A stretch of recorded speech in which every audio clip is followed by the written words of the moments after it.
Hello students, class 11 mathematics की online classes में आप सभी स्टूडेंट्स का स्वागत है।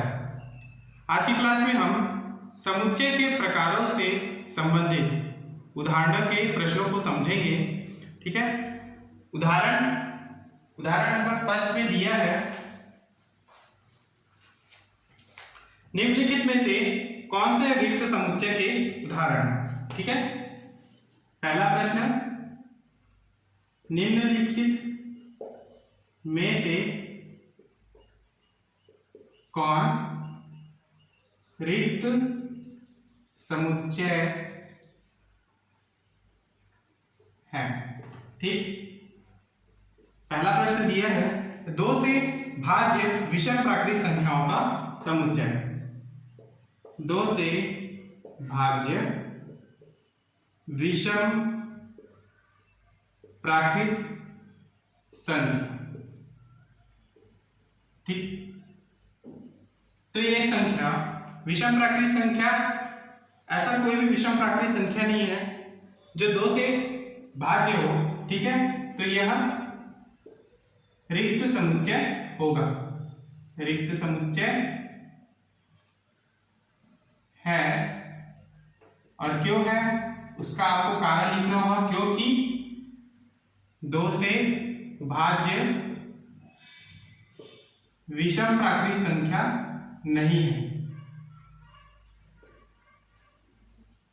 विषम प्राकृतिक संख्या नहीं होता है, यही आपका उत्तर है। ठीक है, दूसरा प्रश्न समझते हैं, सम अभाज्य संख्याओं का समुच्चय। सम अभाज्य संख्याओं का समुच्चय। तो सम अभाज्य संख्याओं का समुच्चय 2 है ना, क्योंकि सम अभाज्य संख्या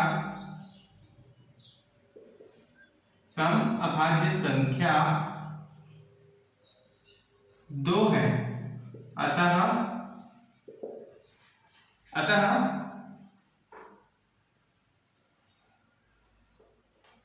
समुच्चय रिक्त नहीं। समुच्चय रिक्त नहीं। समअभाज्य संख्याओं की संख्या क्या है?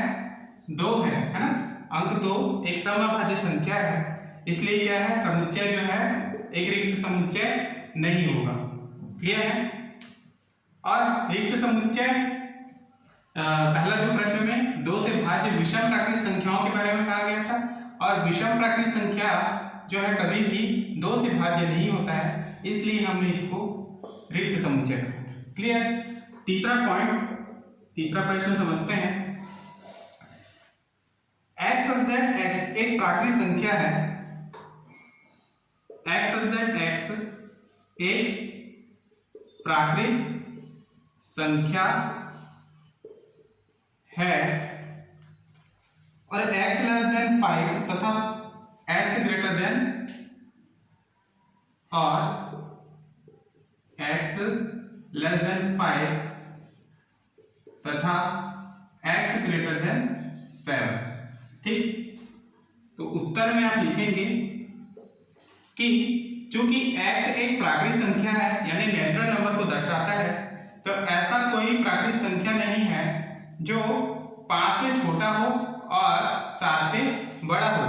ठीक है, अतः यह रिक्त समुच्चय है। रिक्त समुच्चय है क्योंकि x such that x belongs to capital N natural number, और x greater than 5 व x less than 5 व x greater than 7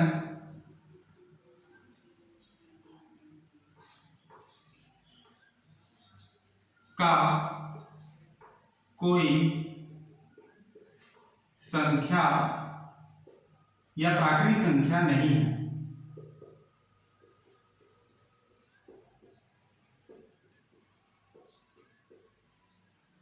क्लियर? इसलिए दिए गए समुच्चय एक रिक्त समुच्चय होगा। ठीक, उसी प्रकार से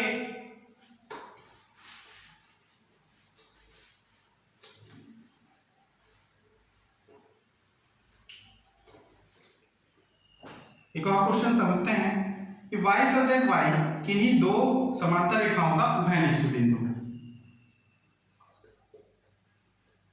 y सच दैट y किन्हीं दो समांतर रेखा का उभयनिष्ठ है, उभयनिष्ठ बिंदु है। ठीक है, तो इस तरह से यदि आप दो समांतर रेखा लें तो समांतर रेखाएं एक निश्चित दूरी में होती हैं और ये जो रेखाएं कभी भी आपस में नहीं मिलती हैं और इस कारण इसका कोई उभयनिष्ठ बिंदु नहीं होगा। क्लियर है? यह समुच्चय क्या है? रिक्त समुच्चय होगा। रिक्त समुच्चय है क्योंकि उभयनिष्ठ बिंदु नहीं, उभयनिष्ठ बिंदु नहीं होता है। ठीक है, आपको पूरे पूरे वाक्य में लिखना होगा इसे।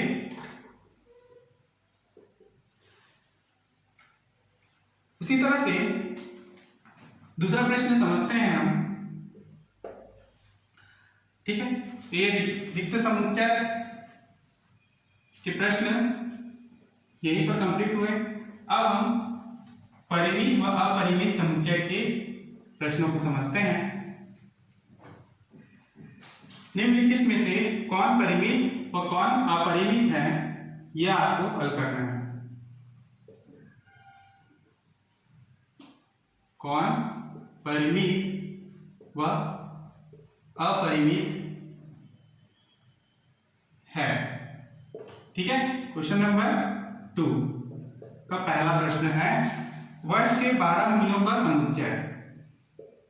वर्ष के 12 महीनों का समुच्चय। तो चूंकि पता है आप लोगों के कि एक वर्ष में 12 महीने होते हैं। ठीक है, प्रश्न में दिया है कि वर्ष के महीनों का समुच्चय। ठीक है, वर्ष के महीनों का समुच्चय। चूंकि आप लोगों को पता है कि वर्ष में यानी एक वर्ष में 12 महीने होते हैं, अतः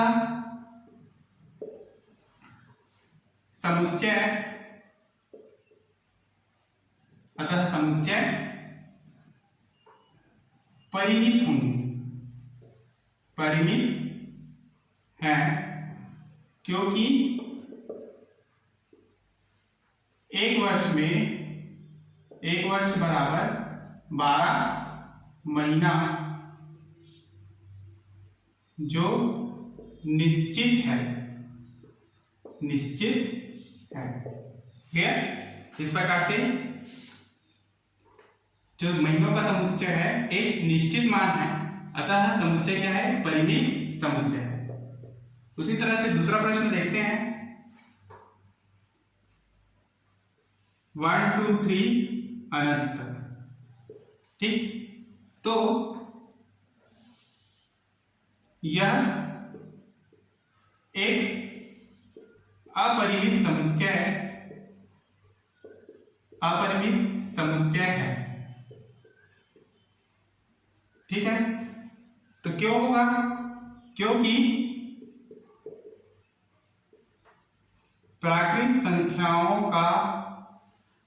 संख्याएं 1 2 3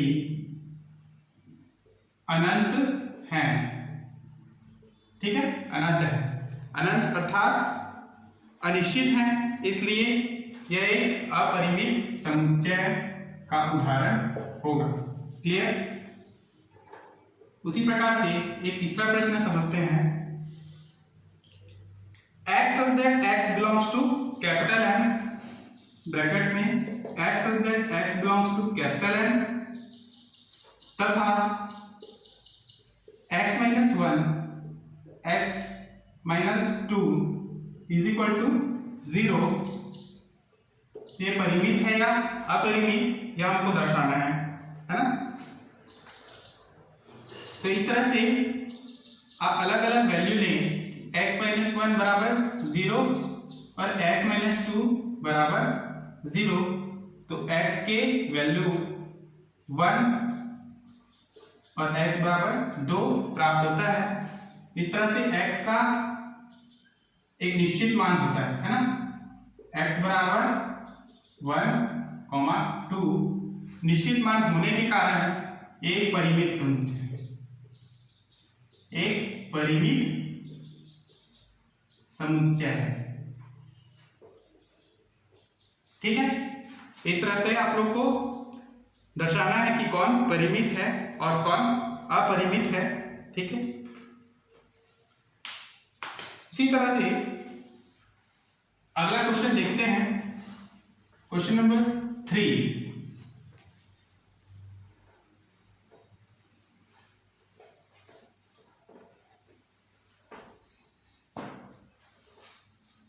क्वेश्चन नंबर 3 में एकल समुच्चय दर्शाना है। ठीक है,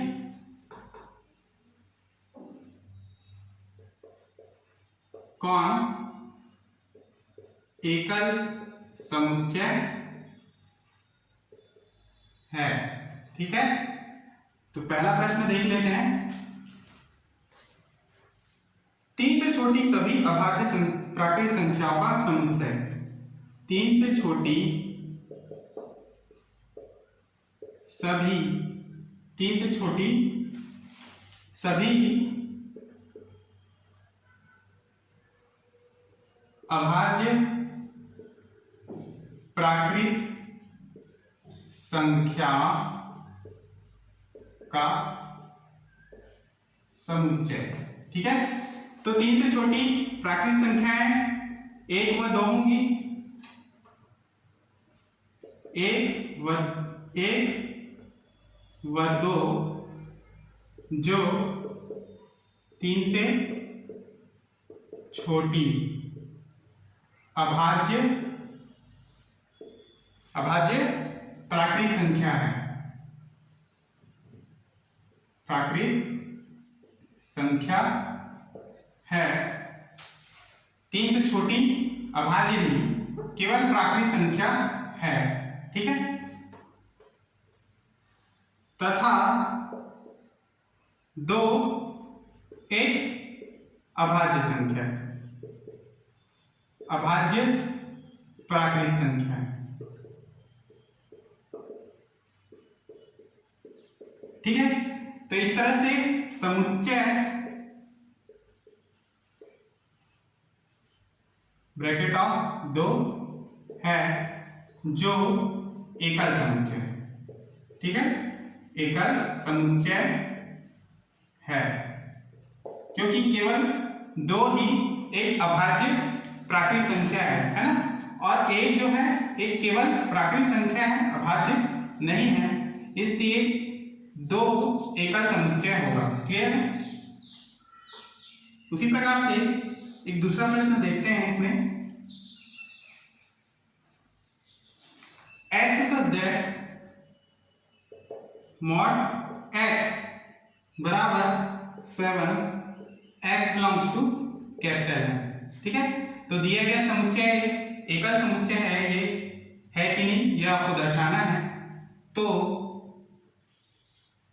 मॉड ऑफ x बराबर दिया है 7, चूंकि मॉड को हटाने पर आपको x बराबर प्लस माइनस 7 प्राप्त होगा और x का वैल्यू आपके पास 2 वैल्यू प्राप्त होगा, x बराबर -7 और x बराबर +7। ठीक है, तो x बराबर -7 को आपको नहीं लेना है क्योंकि x का वैल्यू क्या है, एक नेचुरल नंबर है और नेचुरल नंबर में माइनस चिन्ह नहीं होता है ना। तो उत्तर में चूंकि x belongs to capital N, इसलिए x बराबर -7 नहीं होगा, x बराबर -7 नहीं है, अतः